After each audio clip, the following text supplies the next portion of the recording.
मैं व्यक्तिगत तौर पे भी आप सबको बधाई और शुभकामनाएं देता हूँ।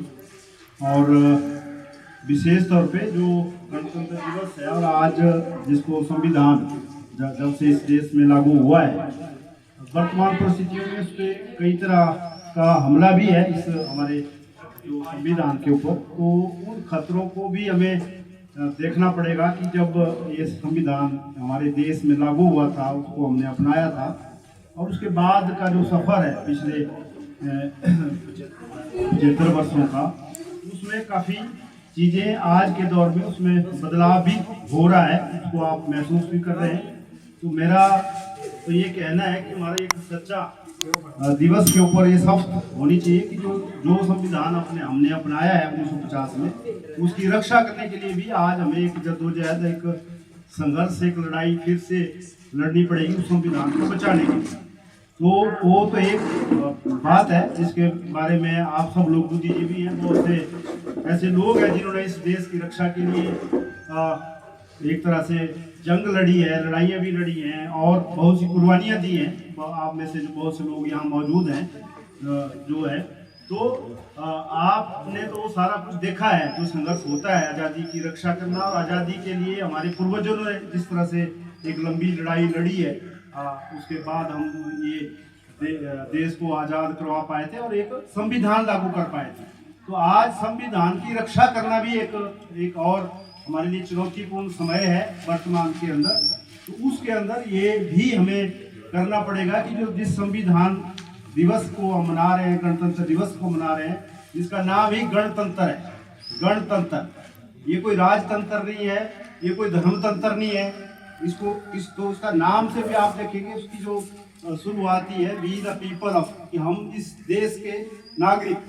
तो उसमें भी कई तरह की व्याख्या आज अलग अलग लोग कर रहे हैं, अलग अलग तरह से उसको बता रहे हैं, पर जो संविधान है उसकी रक्षा करने का भी आज हमारा एक मुख्य काम बनता है। उसके लिए हमें काम करना पड़ेगा आने वाले समय में, ऐसा मैं महसूस करता हूँ व्यक्तिगत तौर पर। तो फिर भी जो आज आपने यहाँ ये जो कार्यक्रम किया है, ये वो उसी कड़ी का एक हिस्सा है कि हम इस संविधान को लागू करवाने से लेकर इसकी रक्षा करने का जो सफर है उसको जारी रखेंगे। और आने वाले समय में कोई भी चुनौती देश के सामने या देश के संविधान के ऊपर आएगी तो उसको भी हम बखूबी इकट्ठा होके लड़ेंगे। मैं जिस विशेष मकसद से आपके बीच में आया हूँ वो एक कुछ और मकसद है, वो 2 मिनट में बात करूँगा मैं। एक हमने एक भारत सरकार की एक योजना है सहकारिता मंत्रालय के माध्यम से कि हर ब्लॉक में एक farmer producer organisation of FPO के नाम से एक संगठन बनाया जा रहा है। धर्मपुर में हमने इसको बनाने के लिए 2021 में प्रयास किया था, वो रजिस्टर्ड भी हो गया है। उसको भारत सरकार से जो कुछ शुरुआती मदद है वो भी एक किस्त उसकी आ गई है। शुरुआत में हमने उसको ड्रॉड और वासड़ा जो भी हमारा नज़दीकी क्षेत्र था वहाँ के मेंबर उसमें 100 भर्ती किए थे, जिसके आधार पे वो शुरू हो गया है। मगर अभी क्योंकि ये पूरे ब्लॉक में एक ही होना है, एक ही ब्लॉक FPO होना, वो किसान उत्पादक संघ के नाम से है ये सरकारी एक, तो उसमें भी मैं जुड़ा हूँ और उसी कैपेसिटी में मैं आज यहाँ आया भी था कि थोड़ी बात आपके बीच में कर दूंगा उसके बारे में। और तो उस FPO की हर पंचायत में हम अब मेंबर बना रहे हैं, शेयर होल्डर भर्ती कर रहे हैं। पिछले दिनों में हमने कोई 500, पहले 100 थे, अब 500 कर दिए हो गए हैं अभी पिछले महीने तक। अभी हमने मार्च तक तय किया है कि मार्च महीने तक 1000 जो उसके शेयर होल्डर हैं, उसके मेंबर हैं, वो भर्ती किए जाएंगे। और उसके बाद फिर अप्रैल महीने में उसका जो नया गठन कमेटी, क्योंकि जो पुरानी कमेटी है वो एक जगह की बनी है क्योंकि शेयर होल्डर वहीं के थे। अभी तो हमने पीछे सुनौड़ में मीटिंग कर ली है, बरोटी में हो गई है, उधर पेड़ से लेकर धर्मपुर सिद्धपुर वगैरह काफ़ी जगह मीटिंगें कर ली है। कुछ हम आने वाले समय में करेंगे। उसी कड़ी में मैं पीछे जी से 2-4 बार पहले भी बात की थी कि हम इसके बारे में आना चाहते हैं, बताना चाहते हैं। तो वो मेरी आपसे अपील रहेगी कि आप भी इसके शेयर होल्डर बने। उसका फ़ायदा क्या है कि किसानों के लिए जो भी ज़रूरत समय से रहती है, खाद बीज से लेकर कोई पैदावार कोई किसान करता है, उसकी मार्केटिंग करनी है, उसको कहीं बेचना है, किस तरह की सुविधाएं कब चाहिए, उस सारे बारे में ये जो FPO है, जो किसान उत्पादक संघ है, ये काम करेगा। इसका जो दफ्तर है अभी वर्तमान में श्योपुर में है और 3 साल तक इसको सरकार की तरफ से कुछ मदद भी मिलेगी दफ्तर चलाने के लिए। 2 लोग वहाँ फुल टाइमर भी हैं, लड़के जो उसमें काम करते हैं। और मेंबर उसमें जुड़ने का जो आपका तरीका क्या है कि आपको जो मिनिमम, जैसे हमारी ये डिपो होते हैं, सोसाइटियाँ होती है राशन वाली, जिसमें आपको पता कोऑपरेटिव सोसाइटी, उसमें भी मेंबर बनते हैं। उसी तरह का इसमें भी है। 500 रुपये उसमें शेयर होल्डर मनी है, 500 रुपये मैं दूंगा या आप देंगे, 500 रुपये सरकार देगी। तो मेरा जो शेयर है वो 500 सरकार के साथ, वो 1000 हो जाएगा। एक आदमी ज़्यादा से ज़्यादा 4 शेयर ले सकता, ज़्यादा नहीं ले सकता। मतलब उसमें सरकार ने कुछ प्रतिबंध लगाया। ऐसा नहीं है कि पैसा डबल हो जाएगा तो मैं 10,000 मैं लगा दूंगा, 10 तो मिल जाएंगे, ऐसा नहीं है। उनमें मैक्सिमम 4 शेयर लिए जा सकते हैं। तो वो उसका मेंबर बन जाएगा। ये सदा के लिए है, आजीवन मतलब वो मेंबरशिप है, ऐसा नहीं है कि हर साल देनी है।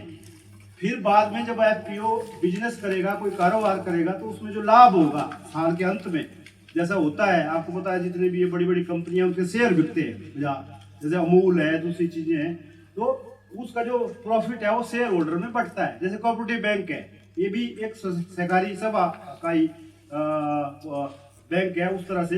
तो ये इस तरह से इसको बनाया जा रहा है। अभी हमने 2-4 काम अभी शुरू किए हैं इस साल से, क्योंकि नया नया है। अभी खाद बीज भी हम मतलब उपलब्ध करवा सकते हैं इसके एफपीओ के माध्यम से। लाइसेंस हमारे पास सारे बन गए हैं, क्योंकि खाद बेचनी है, बीज बेचनी है, कोई कीटनाशक बेचना है तो लाइसेंस चाहिए होता है, ऐसे नहीं बेच सकते। कई बार दुकानों में ऐसे रख देते हैं लोग, अलग बात है। तो लाइसेंस हमारे सारे जो है वो आ चुके हैं। कुछ 2-3 काम अभी शुरू किए, आपने सुना होगा पिछले दिनों में। एक हमने मोटे अनाज, ये जो मंडल कोदरा जिसको बोलते हैं, सौंफ वगैरह, उसको पैदावार बढ़ाना, उसके कुछ उत्पाद बढ़ाना। आपने सुना होगा कि पिछले दिनों हमने एक ट्रेनिंग दिलवाई थी जवाबपुर में, वो मंडल के लड्डू बनाने के बारे में, कोदरे, वो इसी एफपीओ ने करवाई थी वो। और आपको पता होगा तहसीलपुर में एक समूह है महिलाओं का ही, जिन्होंने उस काम को किया, और वो लगभग 10-15 लाख के लड्डू उन्होंने दिवाली से अब तक बेच दिए। कल आप गए होंगे वहाँ 25 जनवरी, तो वहाँ भी उन्होंने वो रखे थे। तो उसकी मंडल की चाय बनती है, वो बनते हैं, आटा है। अब आज मंडल जो है 100 रुपये किलो भी नहीं मिल रहा है, मिल नहीं रहा है कहीं। पहले खाते नहीं थे, अब थोड़ी जागृति आ गई तो मिल नहीं रहा है। तो उस पैदावार बढ़ाना का काम भी करना पड़ेगा। और उसको तो ये मोटा अनाज हो गया। हल्दी का उत्पादन की बात है, पहले वहाँ रोड में एक छोटी मशीन लगाई है, उसकी पैकिंग करके ये है। और ये जो मौसमी फल है, एक ट्रेनिंग का भी हमने पिछले हफ्ते दी यहाँ 20 तारीख को धर्मपुर में कुछ महिलाओं को। तो उसमें ये जो गलगल है, जो भी हमारे यहाँ मौसमी फल होते हैं, भाड़, बेड़ा, आमड़ा वगैरह, उसका उत्पादन। फिर हमारा काम उसमें क्या है कि काम तो महिलाएं करेंगी, चाहे सरी में करें, चाहे सिद्धपुर में करें, चाहे ड्रॉड में करें, पर उसको बेचना कैसे है, क्योंकि आप बिना लाइसेंस के बेच नहीं सकते। वो एक FSSAI नंबर होता है, वो लेना पड़ता है। तो वो नंबर हमने समूह ने ले लिए, वो डिब्बाबंदी करके। तो कहने का मतलब है कि किसानों को खाद बीज से लेकर कुछ और ट्रेनिंग की जरूरत है, कुछ और सुविधाओं की जरूरत है। वो एक पर्चा में भी आपको दूंगा, उसमें मोटी मोटी बातें लिखी हैं। तो वो सारी चीज़ें उसमें की जा सकती है। तो मैं लंबी बात नहीं करूंगा। आप सब से जो यहाँ लोग बैठे हैं, क्योंकि यहाँ तो पंचायत प्रधान से लेकर वार्ड मेंबर, दूसरे उस तरह के लोग हैं, तो आप अपने वार्ड में जो भी इच्छुक है, जो भी इससे जुड़ना चाहता है, उनको इसका मेंबर बनाएं।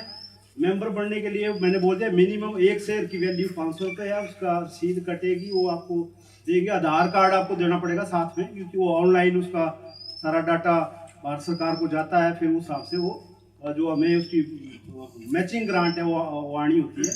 तो वो हमने भी टास्क रखा है कि वो मार्च महीने तक हमने सभी पंचायतों में इसके शेयर बनाने हैं। फिर एक कमेटी बनाएंगे बाद में, जो मान लो सरी में 20 मेंबर बन जाते हैं मान लो, तो उन 20 में से एक उसकी कोई कमेटी बनाएंगे एफपीओ की, जो इसके शेयर होल्डर हैं, कि वो अब सरी की जरूरत कुछ और होगी, सनोल की कुछ और है, टीरा की कुछ और है, पार बरोटी मंडप में कुछ और तरह का जरूरत पड़ेगी किसानों को इलाके की।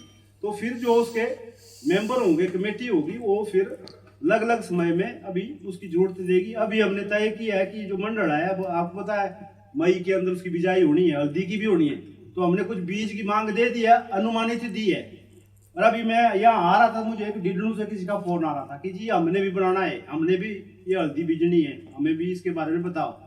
क्योंकि हल्दी ऐसी फसल है जिसको ना बंदर नुकसान करता है, ना शोर भी नहीं खाता है, ऐसा सुना है कि वो भी नहीं करता है। तो हमारी बहुत सी जमीनें खाली हो गई है, बेकार हो गई है उस तरह से।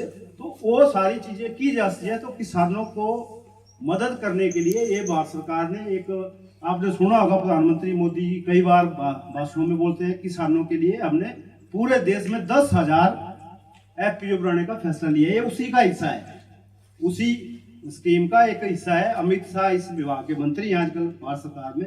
तो ये भारत सरकार की स्कीम है।